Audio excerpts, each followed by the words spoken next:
stay hot for you guys. Yeah, we scored 6 runs in the first, and you end up, and they score 5. So, like I say, sometimes you score more runs in one inning, right, than the opponent scores in the entire game. And so, fortunately, we put up a big inning there in the first, and Byram gives us the big 3-run homer. But it's a little bit of an ugly game, and not sharp on the mound, not efficient, not great on defense. And so after the first inning, it's just a little bit of sloppy baseball. But, we did enough to win. The goal as a coach is just don't let winning mask, right, areas that you were a little short in today, and let's pick that up. You've mentioned that you want the team playing with the chip on their shoulder, and they seem like they have been. Did the chip, was it there today? Or? I don't know. Yeah? I just, that handshake line was different than it was Sunday.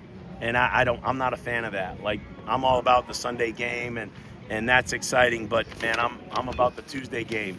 And you got to run out there and earn it. And for some reason, I addressed it in practice yesterday. I addressed it in the scouting report meeting. But they have to, again, player-led. Let's make sure, man, we don't come out like that, a little bit flat again.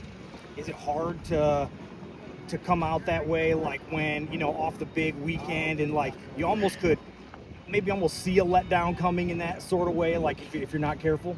Well, everyone's aware of it because it happens in sports, right? Nobody would talk about it if it didn't happen in sports. And that's just the power of the mind and the heart and the soul. And, you got to have an edge about you.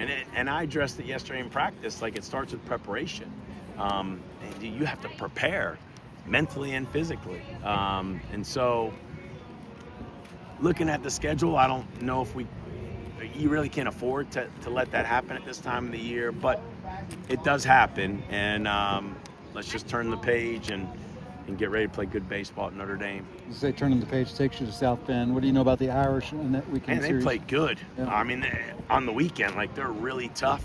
They've competed on the road, so usually you're better at home. And so, they're going to be – it's a dogfight when you go up there, and that's just the way the ACC is set this year. So let's get tempo and momentum, and let's set the tone on the mound. Let's play good defense behind them, and then you hope you score more runs than they do. You mentioned it wasn't always pretty on the mound or behind them today, but man, you found a couple dudes at the back end where throw cuts out there with the bases loaded to bring Schweitzer back in. You'd mentioned how good he's been and allowed you to maybe even bring Tucker to start on Sunday, and you found a couple dudes back there that can really get you some outs. No doubt. Wyatt, Cutts, and Schweitzer were the guys today that just were really efficient. I think Eli Hoyt did some good things, but a lot of the innings weren't a free base runner, a ball to the backstop. It's like we're giving up a run. And again, you hit 3 doubles in a row, I tip my hat. But, we kind of, credit them, their offense. They're very patient, and they worked a lot of walks today. But, yeah, there are some guys that are pitching just in that role. They just really settle in, and that does give us the flexibility with a Bivin to kind of use him in any role. And that's, at this time of the year, I don't know if you should care when you're throwing. It's major Division I baseball, and I got to get an out or 2 or 3 outs, or I got to get 6 out. And that's been one of our strengths this year is guys have pitched well in many roles, and that's pitching. And nowadays, more than ever, you have to have a hybrid personality, because in pro ball, oh my gosh, everybody's throwing out of the bullpen and everybody's throwing an inning here or there. And I'd like to think what's going on in college baseball now, these guys should be more prepared for it.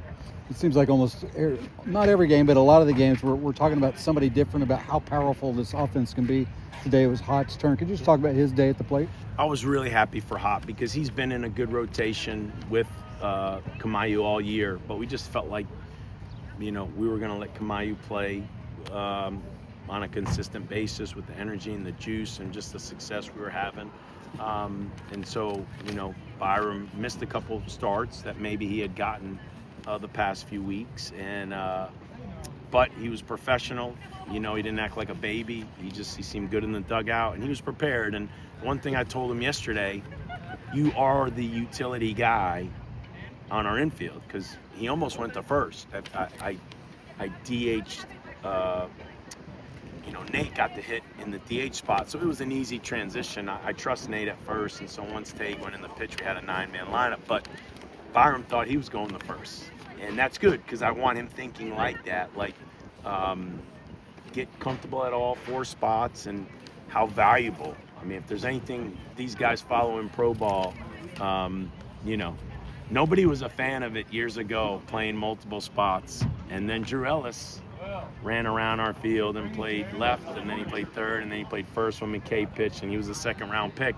And then that became kind of like the sexy thing. And then everybody wanted to run to the outfield, and everybody wanted to play first, and they started to realize if you pay attention to baseball, the value of playing multiple positions is huge, especially when we're going to have a smaller roster, right? So enjoy that opportunity. It's the same for pitchers. Like, the value of being able to pitch in multiple spots, starter, reliever, runners on base, start my own inning, they should feast on that. They should thrive for every opportunity they get because that only makes them a better pitcher, And like I said, today we kind of didn't have that look today. But again, give Byram a lot of credit because he was ready to play and he played his tail off.